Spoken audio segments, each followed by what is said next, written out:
Una vez por accidente yo dejé mi pasaporte en la mesita de ahí de la sala y él lo encontró. Se dio cuenta y aparte cuando yo estaba con el nombre de Jesús, obviamente también mi edad era mucho menor a la que yo tengo y se molestó, hizo un show. Y de pronto llamaste hogar a un país que no es el tuyo, donde la salsa no pica y las fiestas mexicanas son el 5 de mayo. Un lugar en el que compartir los mejores momentos con los tuyos significa hacerlo a través de una pantalla. We the Mexicans, mexicanos esparcidos por el mundo. O lo que es lo mismo, seres que a donde van terminan buscando tortillas. Dublín, Irlanda. Habitantes, 1.241.953. Inmigrantes en Irlanda, 644.400. Mexicanos en Irlanda, 1.200. Precio de la docena de huevos, 2,20 euros, equivalentes a 53 pesos mexicanos. Lo que no te imaginabas de Irlanda. Este fue el primer país del mundo en legalizar el matrimonio gay en un referéndum público en 2015. El 68% de la población votó a favor. Algo increíble para un país en el que se legalizó la venta de condones en 1978 y el divorcio en 1997.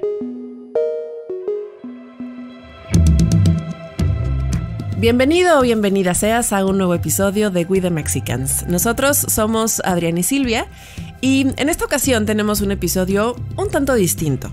Hemos tenido la posibilidad a lo largo de estos ya más de 20 episodios de entrevistar a personas que se han ido de México por condiciones profesionales, por condiciones de estudios. En algunas ocasiones la pareja es del extranjero y entonces es vente a vivir a mi país y es así como las personas han emigrado. Sin embargo, hay una gran cantidad de personas también, y el caso de hoy es uno de ellos, que se han ido más por una cuestión sin pensar, podríamos decirlo, ¿no? De imprevisto, sin soñarlo siquiera, sino simplemente fueron las condiciones de vida que se fueron dando, y así fue que nuestro invitado de hoy salió de México. Samuel nació en Mexicali, y para muchas personas que viven en el norte del país, el visitar o cruzar a los Estados Unidos es algo sumamente normal y natural, mucho más que para el resto de la República Mexicana. Y fue así como él inició esta aventura de vivir en el extranjero, aunque los Estados Unidos no era lo que le deparaba el futuro. Al final terminó en un país mucho más lejano. Así que bueno, esta es la historia de Samuel. Siendo tú del norte, de la parte del norte de México, ¿qué tan común es para la gente de esta zona, que es lo que yo tengo como idea, de que ustedes, pues estando tan cerca de Estados Unidos, pues les resulta más sencillo, no el hecho de cruzar, sino el simple hecho de tener en mente de estamos cerca, somos muy vecinos y puedo pasarme Exacto. de un lado a otro? ¿Cómo es esa creencia o esa costumbre allá con ustedes? Pues era muy normal, fíjate, porque a pesar de que solamente nos dividía un cerco, nosotros como que no teníamos como ese obstáculo, aunque sabíamos que estaba el cerco ahí, pero como era tan fácil de cruzarlo, pues yo te estoy hablando de que yo era un niño, pues de que yo estaba chiquillo. Me acuerdo que mi tía nos mandaba a vender tamales y nosotros nos íbamos a Estados Unidos a venderlos, se los vendíamos a los de la emigración. Y en aquel tiempo, a veces que no estaba ni un cerco propio, había como esos de púas, alambres, esos de púas nada más, los abríamos y nos pasamos por ahí. Y me acuerdo que yo de pequeño le decía a mi mamá, como en Mexicali no teníamos McDonald's, y yo le decía, oye, voy a ir a comprarme una hamburguesa, ¿quieres algo? Sí, me compras esto y esto otro. Yo ya me cruzaba y me compraba lo que quería y me regresaba. Te estoy hablando hace muchísimos años, cuando no estaba eso de los carteles y todo eso, cuando estaba más limpio, que era una temporada muy diferente a la de ahora. Y obviamente pues los emigrantes ya nos conocían porque pues sabíamos que éramos niños que solamente íbamos a comprar cosas ahí. Y cuando íbamos a vender tamales, ellos nos compraban tamales y decían, ay, vienen los muchachos de los tamales. Nos encargaban que una docena y 2 docenas y nos hacían pedidos que para la próxima semana y así.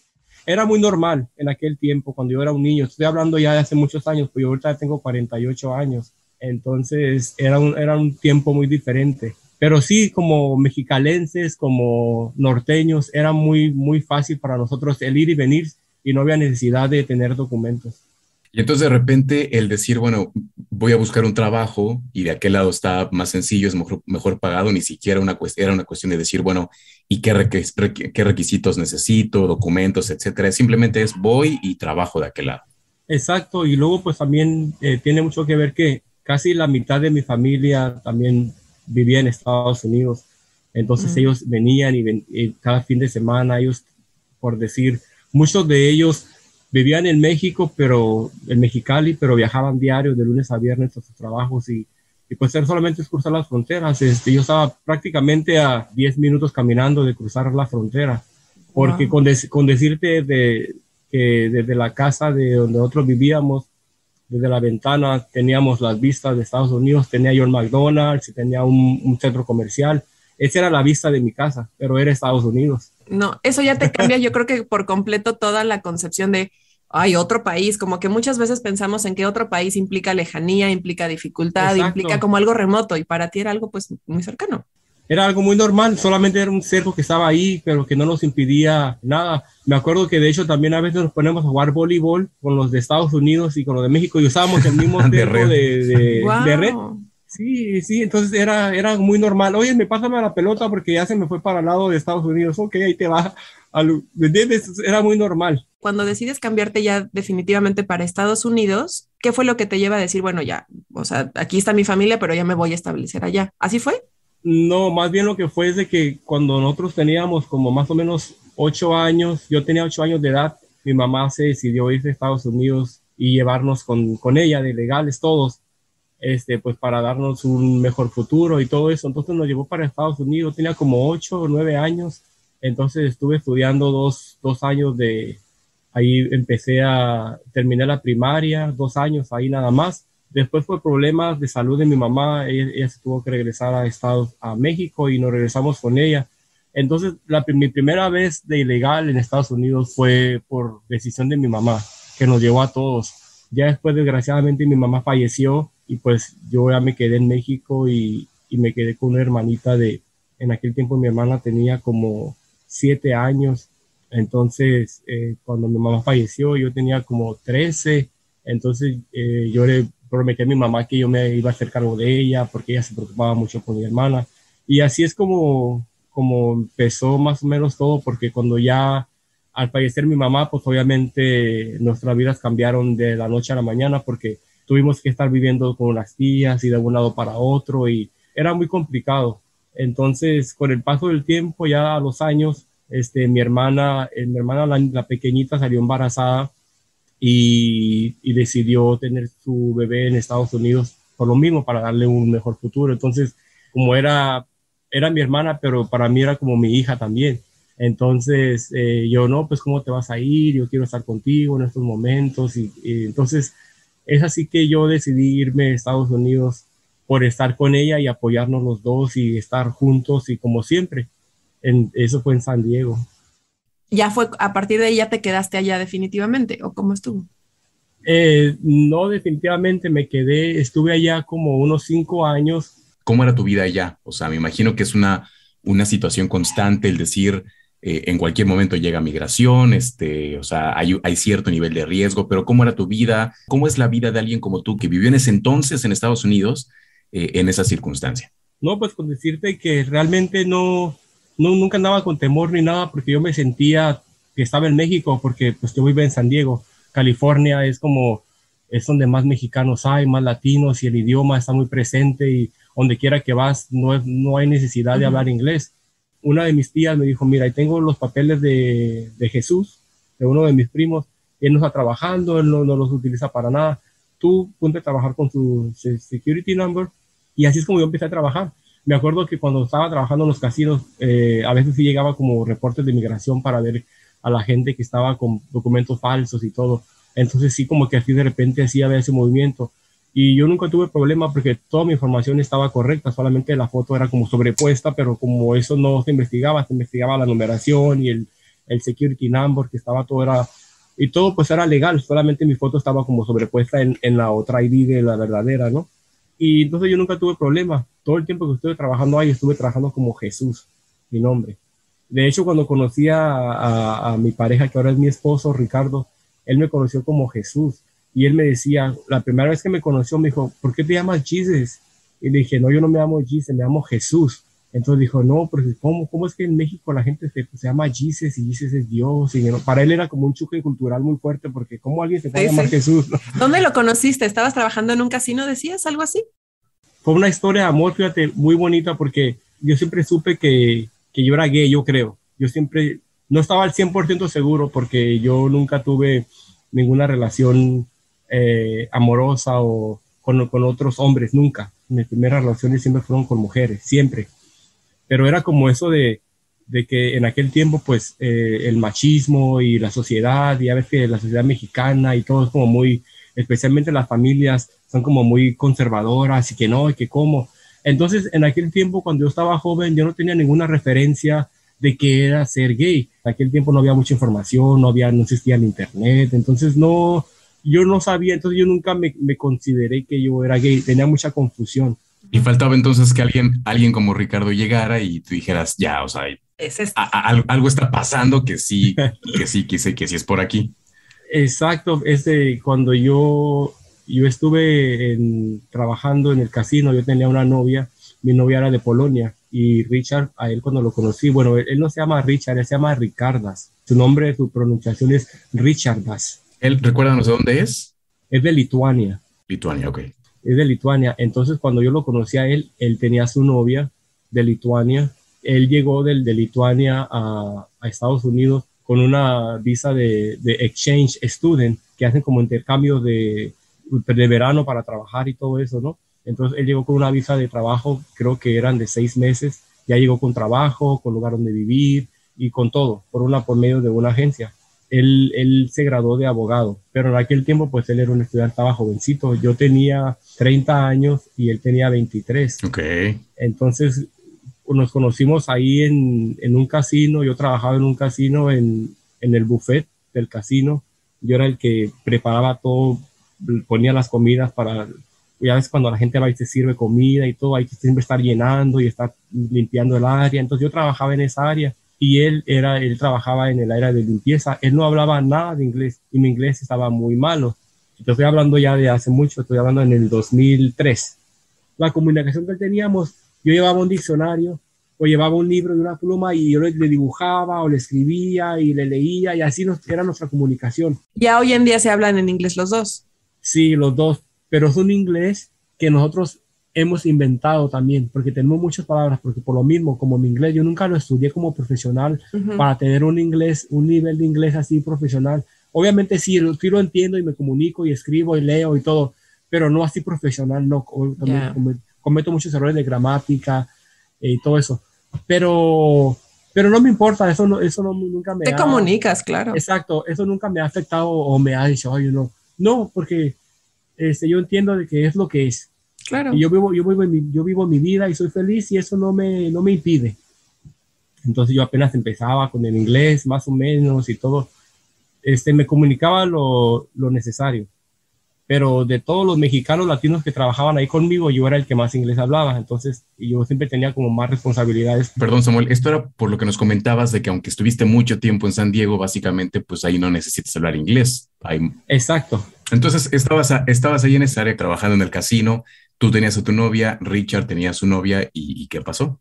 Mira, la primera vez que yo conocí a Richard, yo entraba a trabajar a las 6 de la mañana porque el buffet lo abrían a las 8.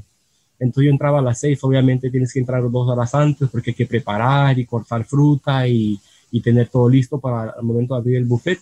Yo empezaba a las 6 de la mañana y Richard terminaba a las 8 porque él trabajaba toda la noche. Él trabajaba limpiando los bares y aspirando las alfombras y todo el área de limpieza, ¿no?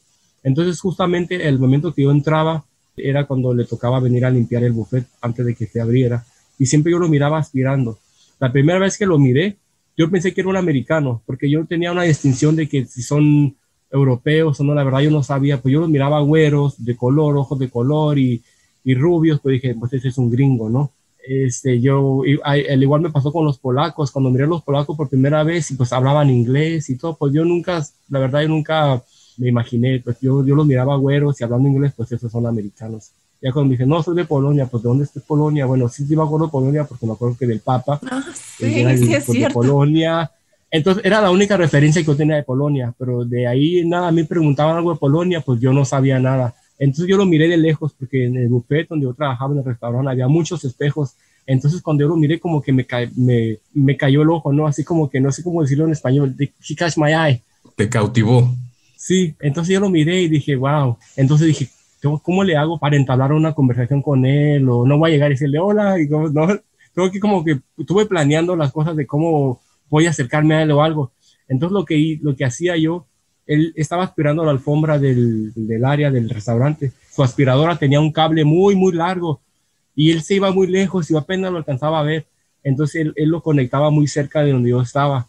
Entonces lo que yo hacía, que yo de repente le conectaba el cable para que él tuviera que venir todo desde tan lejos hasta mí para conectarlo otra vez. Entonces ahí poderlo mirar bien, ¿no? Buena estrategia, ¿eh? Sí, ¿eh? Y así lo hice varias veces hasta que él me cachó. Ya me dijo, tú fuiste. Y ya. Entonces así como empezamos. Pero él me dijo a mí también que él también me echaba el ojito a mí. Entonces fue una relación, fíjate, una relación muy bonita porque yo nunca había estado con ningún otro hombre, ni él tampoco. Ahorita tenemos 18 años juntos. Wow. Bueno, y que en algún momento hablaron con sus novias y les dijeron, ¿saben qué? Pues esto no va para ningún lado, sí. ¿no? ¿Y cómo le hicieron? ¿Quién fue el primero en dar el paso? Lo que pasó es de que en el casino donde él estaba trabajando, cambió de dueño. Entonces las reglas y todo el contrato cambiaron. Ya no le daba hospedaje ni le daba comida. Y para aquel entonces ya empezamos a hacer una amistad más, como más sólida. Yo tenía mi casa ahí en Bullhead City. Era como, pues casa no era, pero ya es que en Estados Unidos se utiliza mucho como las trailas. Uh-huh. Pero era una traila muy bonita de tres habitaciones, con 2 baños, con cocina, con su sala. Entonces en aquel tiempo yo tenía una americana viviendo conmigo y cuando Richard le pasó esto de que ya tenían que salirse del lugar donde estaban y yo le ofrecí ayudarle para encontrar lugar. Realmente yo lo que quería era de que él se viniera a vivir conmigo. Oye, pero él en ese entonces estaba viviendo con su novia, ¿o ya no? No, ya no. Ella sí podía ir a otro estado, pero seguir trabajando para la misma compañía. Y realmente como no existía un verdadero amor, pues se separaron, pero quedaron como amigos y todo. Y la novia mía, pues también era como una más temporal. Ella se regresó a Polonia. Okay. Entonces también me quedé yo libre y pues fue perfecto. Les pavimentaron el camino. Sí, como dice, nos quedó como anillo al dedo, como se dice, ¿no? Sí. Y entonces le dijiste, vente a vivir conmigo. Bueno, no así le dije, bueno, te voy a ayudar a buscar. Y sí, realmente yo sí, mi idea era que se viniera a vivir conmigo, pero él vivía con otros 3 personas de su mismo país. Entonces hicieron como un pacto de que todos iban a quedar juntos y que iban a ayudarse los unos a otros. Ellos son muy de palabras, de que ellos lo que dicen, ellos lo cumplen y se quedan con su palabra, no es así de que su palabra vale mucho. Entonces dije, bueno, pues si quiero que Richard se venga, pues voy a tener que traer el paquete también, todo, ¿no? Y no, la verdad que sí, fue como una química muy bonita y todo, pero en aquel tiempo, fíjate, yo estaba en la iglesia cristiana. Entonces yo tenía mi cerebro así de que no puede ser, pero yo estaba perdidamente enamorado ya en aquel tiempo, yo estaba enamorado de Richard, entonces yo hacía muchos ayunos y me levantaba a las 3 de la mañana, a las 6 de la mañana, como 6 veces oraba y le pedía a Dios, perdóname, que yo no quiero esos pensamientos, quítamelos llorando. Y otra cosa también que tal vez muchos no saben, es que los europeos, su mentalidad es completamente diferente, ellos están muy abiertos como a la desnudez y a usar muy poca ropa, y es muy normal para ellos. Por ejemplo, ellos estaban acostumbrados a dormir en puro calzoncillo, todos. Y pues imagínate, pues eran los 3 amigos de Richard y luego Richard, pues todos rubios, así fuertes, con sus buenos cuerpos y altos. No, bueno, y tú ahí. Y yo ahí, pues imagínate, pues ahí yo me estaba condenando y pues yo decía, pues ya no solamente de Richard, se me iban los ojos con nosotros también al mirarlos y todo. Y a mí me daba pena con Norma porque yo le decía, tápense, si ahí no tenemos una señora aquí mayor. Me decía, no, pero pues, ¿qué tiene de malo? No? Ellos... Y Norma decía, no, it's fine, it's okay, salía contenta. Pues yo quiero saber en qué momento ya se dijeron, sí, aquí hay algo. Pues es que no sé si eso se podrá hablar en radio porque... Ok, dejémoslo en que simplemente pasó y nada más. Oye, Samuel, pero después ya de ahí pues vienen las preguntas de, bueno, ¿qué vamos a hacer? ¿A dónde nos vamos a ir? Ustedes estaban en un país que no era el de ninguno. ¿Cuál fue el siguiente paso que dijeron, bueno, vámonos de aquí, vamos a buscar suerte en otro lado? Porque él aparte tenía que regresar a su país, ¿no? Sí, nunca hablamos de eso porque él, de hecho, él todavía no sabía cuál era mi nombre verdadero, porque él me conoció como Jesús. Entonces yo no podía decirle que yo no era Jesús, porque apenas íbamos empezando con la relación. Entonces yo había pensado, dije, bueno, pues va a empezar el que soy otra persona, que soy mentiroso. Entonces, una vez por accidente, yo dejé mi pasaporte en la mesita de ahí de la sala y él lo encontró. Y él se dio cuenta, él aparte, cuando yo estaba con el nombre de Jesús, obviamente también mi edad era mucho menor a la que yo tengo.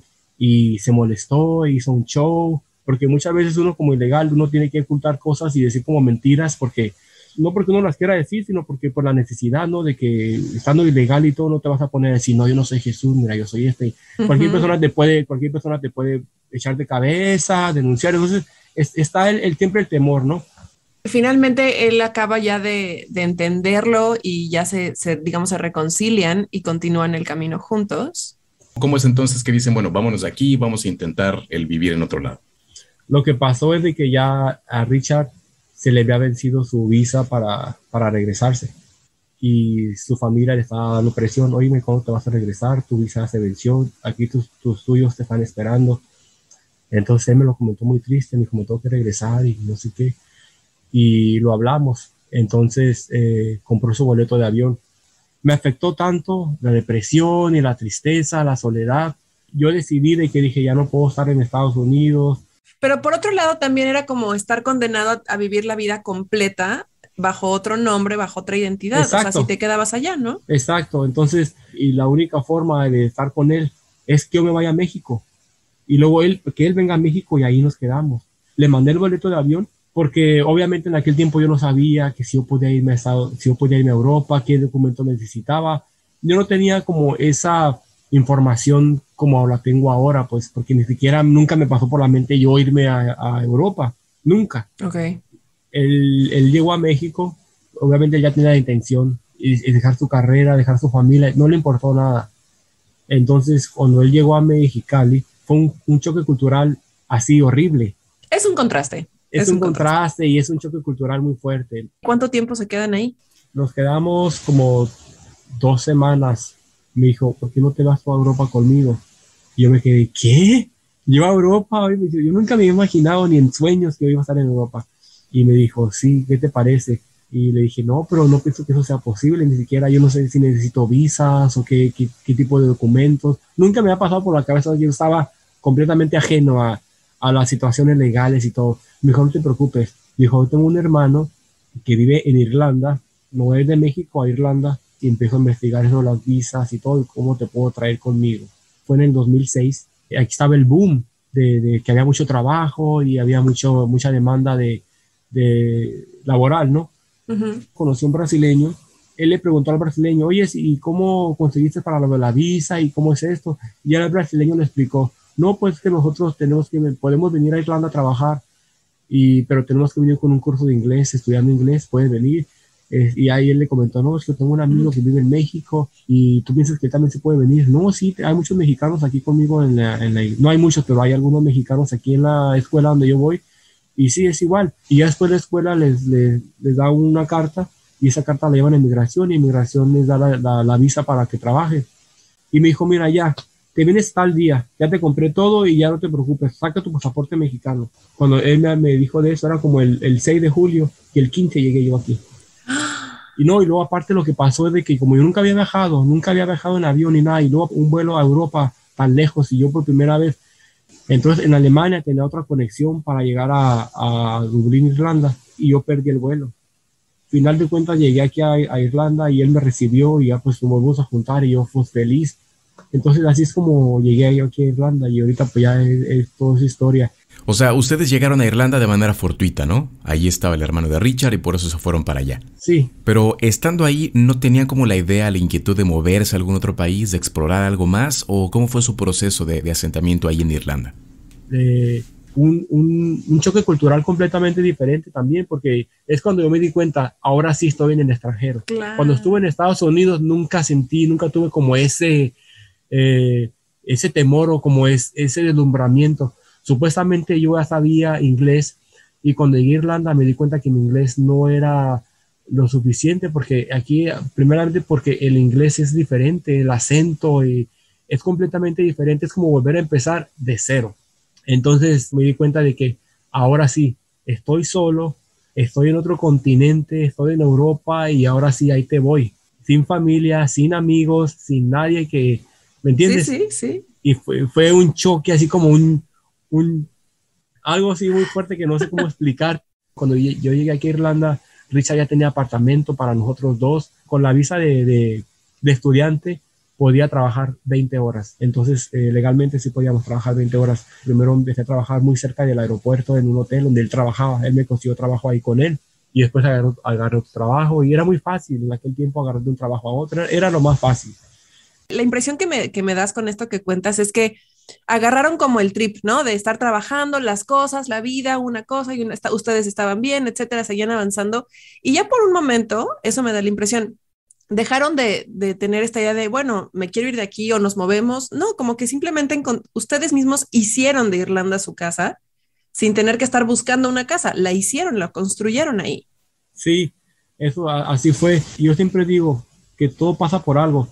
Porque después de haber vivido 7 años en ese apartamento, obviamente en todo ese tiempo nunca dejamos de trabajar. Entonces estuvimos acumulando dinero, ahorrando. Y pues y trabajábamos a 2 minutos de ahí del lugar donde vivíamos. Porque nunca fue de quiero ir a ver a mis papás o quiero regresar a México a ver a mi hermana. ¿Nunca lo pensaron? No, porque mis papás ya habían fallecido. Bueno, pero tus hermanas.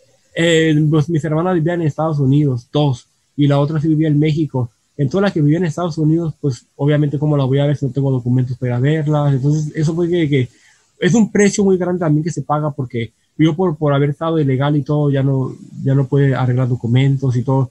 Pero pues todo es un precio. Entonces, pero yo no me arrepiento de nada. Sí, ¿no? Porque al final de cuentas yo estoy feliz, yo hice mi vida, mi hermana pues sí, ella tiene su vida, tiene sus hijos y cada quien elige su camino y obviamente pues nos seguimos amando y comunicando y todo, pero siempre pues, obviamente se hace falta ese contacto directo como abrazarla y besarla y eso ya no existe, todo eso es por internet y todo, pero pues eso es el precio más grande que me ha tocado pagar. ¿Y la familia de Richard no era así como de vengan a visitar acá a Lituania o algo así?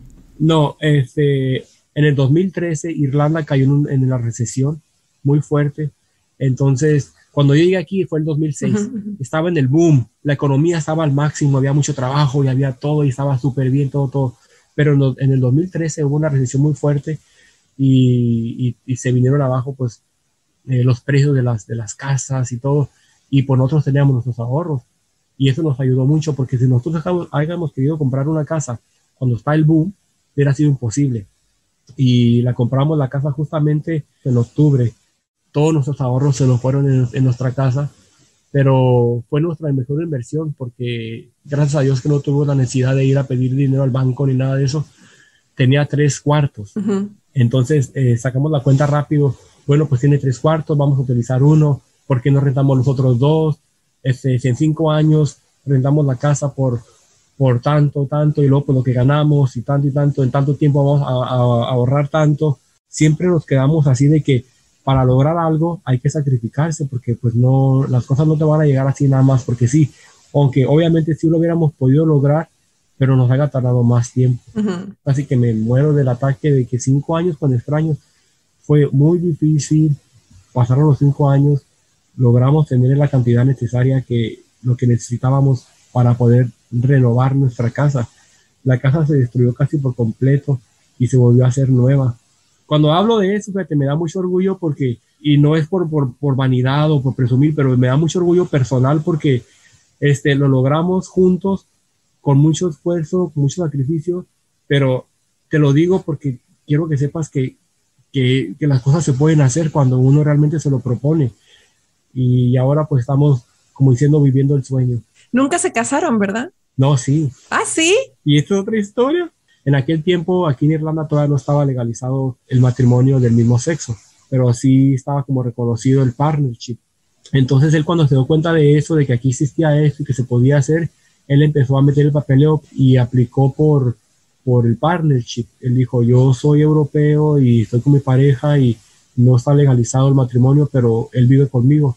Entonces, él metió todo el papeleo y todo y obviamente toma todo un proceso. Al final de cuentas me aceptaron y todo.